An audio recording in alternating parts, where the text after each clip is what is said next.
Wala, Papi is throwing snowball. So, di sa mga tao ngayon maghakot ng snow kasi since yesterday pa dito nag-snow until now. And yan si Mr. kasama ang tatay niya. Hop, okay, hop. Kasi sila doon sa labas, kami naman dito lang muna sa loob kasi sabi ni Mr. Di pa daw kami pwedeng lumabas until tumigil ng snow para makapaglaro kami sa labas. Sabi ko kasi sa kanya gusto kong gumawa ng snow angel kasi di ko pa yun nagagawa dito. Ano yung Malaya? Sabi ni Mr. taga-tropics daw ako tapos si Malaya half tropics kaya hindi kami pwedeng basta lumabas lang ng bahay kasi baka magkasakit kami. Dumating kanina ang mama ni Mr. at nagbigay ng soup. Tamang-tama kasi taglamig ngayon. Itong soup nila guys ay walang timpla. Ewan ko kung dahil kay Malaya or hindi talaga nilalagyan ng asin or paminta. And nandito naman ang beef.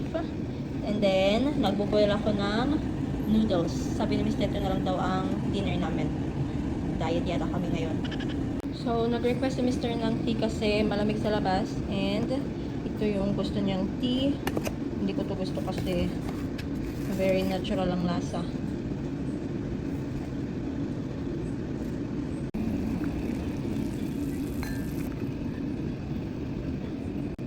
Oh, bigay pala to ng sister-in-law ko sa akin naman.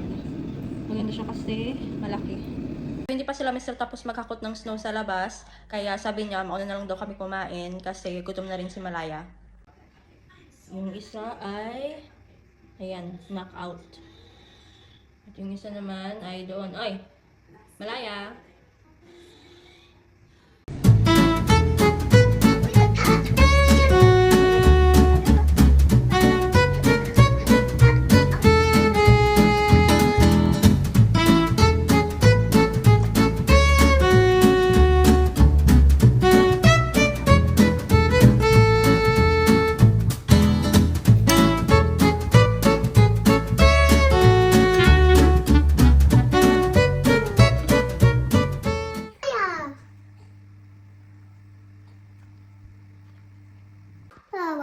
So, second day ng paglilinis ng snow. Hindi makapark si Mr. Kaya, ayan.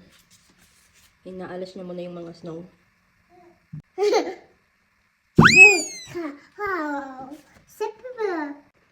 Finally, natapos din niya. And, ayan. Pwede na siyang makapark.